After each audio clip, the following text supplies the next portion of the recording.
Hey everybody, welcome to the channel. Today is Monday, August the 4th, and here in Canada it is a civic holiday, so I have the day off from work. I have just completed 2 weeks of vacation, so I will be going back to work tomorrow. Today though, I want to do a kitting up of this diamond painting that I have chosen for Diamond Painting with Friends 2025. For August, it's Harvest and Home DP, hashtag Harvest and Home DP. It is hosted by the Crafty Witch UK, Arietta. So if you haven't gone to her channel yet to check out what's going on there, please do so. I will link her channel down below. I will also link the Facebook group for Diamond Painting with Friends 2025, and you can go and join if you have not already. And you have to ask to join, and you can put, if you don't have a YouTube channel, if you're not a creator, you can submit your diamond paintings or any art that you want to contribute for this particular month. It is a monthly theme, so they ask that if you are participating, it has to be for the monthly theme, present or past. If it doesn't meet with any of the monthly themes, they may not accept your contribution. So please make sure it is within this month or previous, just indicate which one it's for. And this particular diamond painting I got from GBFKE. This is the closest I could come to hashtag, what was it? Harvest and Home DP. Did I say that before? So that is the theme for the month. So anything to do with harvesting, anything to do with home, feeling cozy, all that kind of thing, you can do it. This is almost like a stained glass picture. And I'm just going to kit it up, put down a few drills, and while I'm doing that, I'm going to do another crime story today. So I hope you like my crime stories. Today I'm going to be focusing on Jeffrey Epstein and Ghislaine Maxwell. And if you don't know who Jeffrey Epstein is, he is in the news right now, even though he passed away back in 2019. He was a sexual predator, and he solicited young girls for prostitution. Ghislaine Maxwell was his girlfriend, and she was helping to bring girls to him. And yeah, so we're going to get into that. It's a really interesting but, disgusting person. And he committed suicide back in 2019 while in his jail cell. I guess he couldn't handle the pressure. He knew what he had done was wrong. And he was arrested a couple of times. The first time he was arrested. Now, understand that, let me start kidding up. This has 20 colors. It is a 30 by 30, so it's a short one. So I'm going to start kidding up, and I'll talk about Jeffrey Epstein.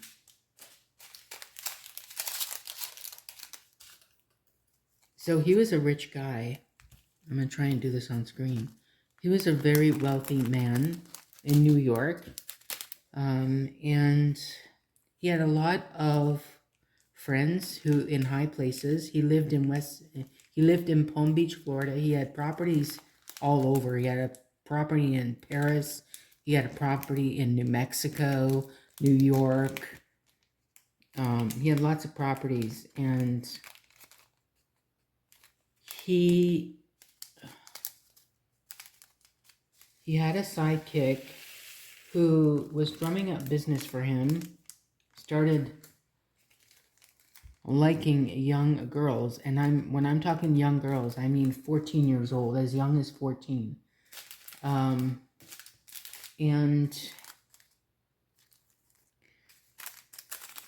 his partner, girlfriend, Ghislaine Maxwell, she was getting them. She was getting these girls from him from local schools in the area in West Palm Beach. Palm Beach, Florida was where the rich lived. West Palm Beach was where the not so rich lived. They were middle class, lower middle class, and he took an interest in girls who were somehow, he had a way of taking advantage of girls who were less fortunate, had little money, came from very they came from bad homes. They were abused themselves. So as a narcissist and as a predator, they look for that kind of thing. They look for girls, young girls, who seem to be lost. And you can tell, or he could tell, as a predator. And also his partner, Ghislaine Maxwell, could tell what kind of girls he wanted. She knew what kind of girls he was interested in. So she would find these girls. There is a documentary out there about him, and there's a separate documentary about her on Netflix. His is called Jeffrey Epstein. It's called Filthy Rich. And if you haven't watched it, it was very interesting and disturbing at the same time. So if you can get through all the talks about sexual molestation, then you can go watch. I'm not going to recommend it because a lot of people might get disturbed by it. And I was definitely disturbed by it. I watched it a couple of times. I'm like, what? I wanted to do some research, and the documentary talks about the survivors. There were several, the ones that came forward. Not many survivors did because they were afraid of him. He was very powerful and rich. He had a lot of connections. So they were afraid of what he could do to them. So I'm just going to make sure I'm doing this right.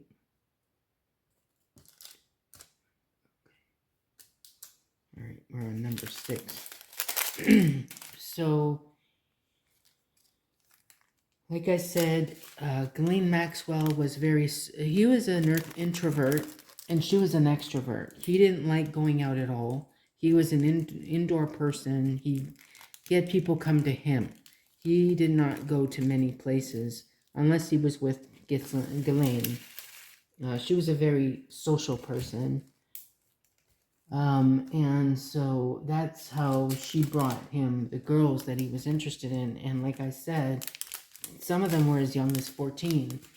And when I was watching this, I thought, you know, the way they were being summoned is they were being, they wanted, girls in high school, they're looking for some extra money around Christmas time for a vacation, just some pocket money. And they were being enticed by Ghislaine and by other girls. So if one girl would go to him, they had to go for a massage. They would go to him and they would give him a massage. But that's not all he would do. Where's number 8? That's not all he would do. He would make them take their clothes off, touch him. He would touch himself. It was very disgusting the way he did it. And Ghislaine Maxwell, she organized a lot of these girls. She trafficked them to him. And there were girls trafficking other girls. There were girls, they would talk to each other in school and say, hey, do you want to make some extra money? And they would say, sure. And they knew what they were getting into. They were going to this guy's house, and they were going to make $200 from him, but they had to massage him. And it's like at 14, I don't know. Is your brain really developed enough to say no? But at the same time, they saw how this guy was living. He was rich, and of course, he would promise them money, and that's how they got brought in. And like I said at the beginning, they were disadvantaged. They were abused themselves. I mean, he's not going to go and solicit someone who is smart, who's confident. He's looking at the girls who are walking around and they're looking at the ground with little to no self-respect, and that's how he gets them. And well, he doesn't get them. Like like I said, Ghislaine Maxwell does, and then, you know, one girl gets another girl. They talk to each other. Hey, you want to make some extra bucks? They go to this place, and they get a lot more than they bargained for. So yeah, he ended up going to prison. Finally, some girls came forward and said that he had abused them. He had sex with them, and he ended up going to prison. 10, 11. Here we go, number 11. And while in prison, he ended up committing suicide in, here was it, 2019, I believe.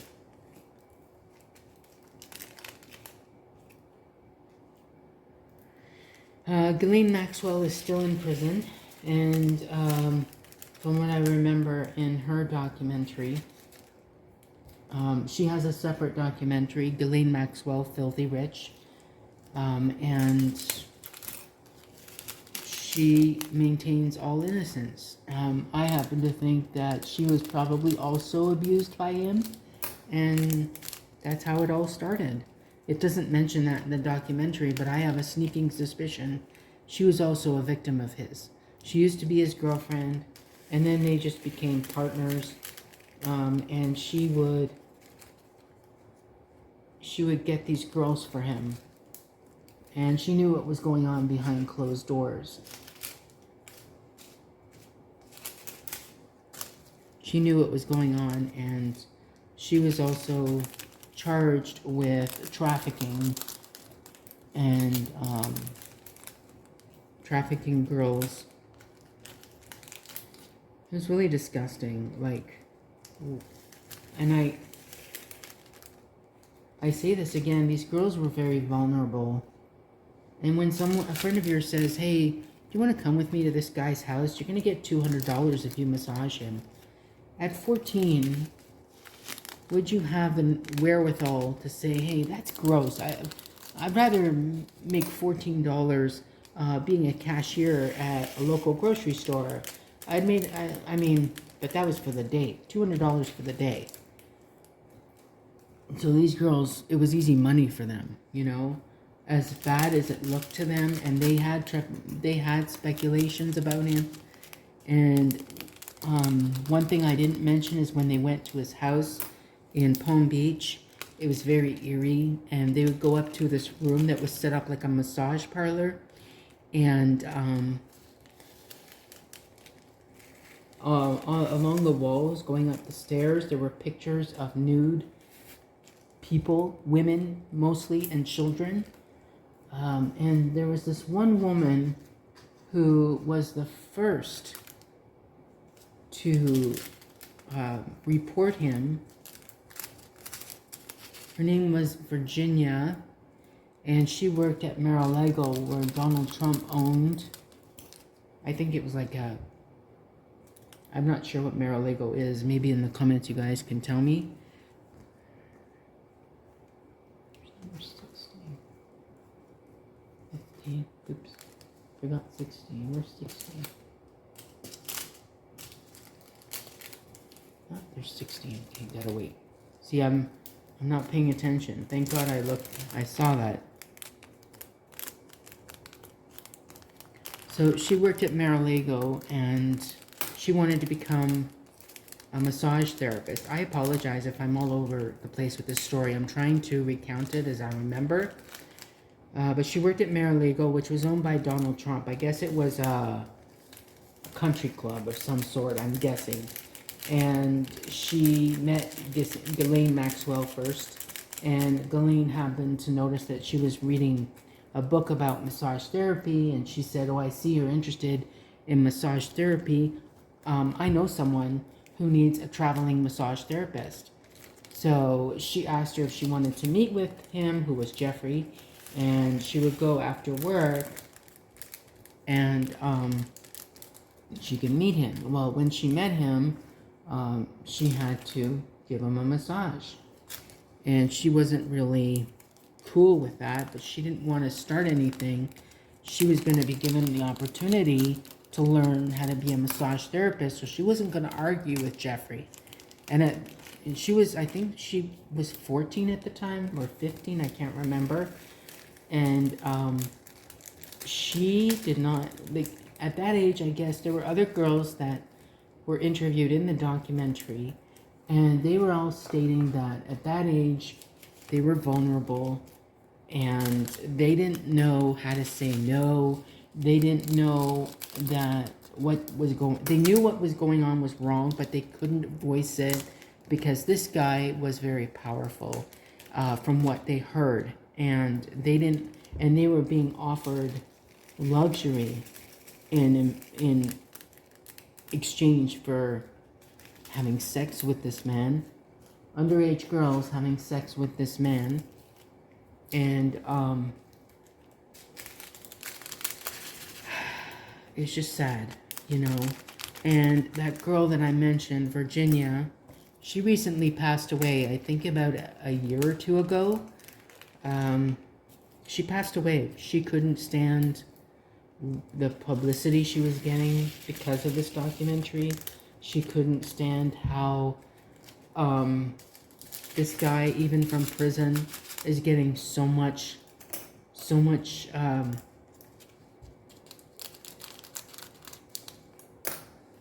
I don't know if I should say popularity. He's getting mentioned a lot, and she didn't think there would be any hope for her. And she thought her case would never be heard. So that's really sad. One of the girls committed suicide because of him waiting. But, you know, I believe that lady, Ghislaine Maxwell, is completely guilty. She was an adult. She was luring these young girls to him, knowing what he wanted from them. And she was also sexually assaulting the girls, not just him. She would touch them too. And they were all young, underage girls, under the age of 14. There was one girl that started when I think she was 16, and she was also trafficking these girls, asking her friends at school if they wanted to make extra money during the summer. And so she was soliciting prostitution. She was getting these girls for him as well, and she would make money because she didn't want to have sex with him. When she met him, she didn't want to have sex with him. She said, "I'm not doing this." He said, okay, if you don't want to do this, then you bring girls to me. If you know anybody, bring them to me. I'll give them money, and I'll give you money for bringing them to me. And that's what she did. She ended up getting in trouble for soliciting prostitution. And yeah, what a wild story. So you guys have to check out Jeffrey Epstein, Filthy Rich, Ghislaine Epstein, Filthy Rich. Both of them have separate documentaries. Jeffrey, I think he's got 3 or 4 episodes in his documentary, and she's got 1. Hers is like a little over an hour long, so she's only got 1 episode, but he's got 3 or 4. Very interesting case, very disturbing. So if you can get through the disturbing parts, I urge you to go watch. It's interesting, but anyway, I have concluded kitting up my diamond painting for Diamond Painting with Friends for August. This is Harvest and Home DP. Okay, so sorry guys, I got interrupted there. It is hosted by the Crafty Witch UK, Arietta. Please go check out her channel. I will link her down below. I will link the Facebook group down below. My phone's gonna die, so I'm going to end the diamond painting right now, the diamond painting video, the whip and chat. One thing I want to mention before I go very quickly, don't forget to like and subscribe, hit the notification bell, and one thing I found very interesting about this documentary is that James Patterson, who is a novelist, if you know who James Patterson is, I don't know how he was involved in this documentary, but he was involved. He did some producing or directing. he narrated it a little bit. I don't know. I think he lived in the same area as Jeffrey Epstein. Were they friends? I don't know. I don't think so. I don't know why he was part of this. Donald Trump was mentioned in the video, in the documentary. There were other people that he knew. So it's going to be very interesting how the Epstein files, if they're ever opened, who was mentioned and why. One of the girls that was a victim, she said that she met Donald Trump the same day she met Jeffrey Epstein, and she said Donald Trump was there, but he didn't do anything wrong. So mentioning Donald Trump, maybe it was just in passing, and he may not have anything to do with it, but he kind of threw himself under the bus in the documentary. So go watch Filthy Rich with Jeffrey Epstein and Ghislaine Maxwell. I said Epstein before. She was Ghislaine Maxwell. Go watch their videos and their documentaries, and I will see you on the next video for an update on this diamond painting. Thanks for watching, everybody. Have a great rest of your day. Bye.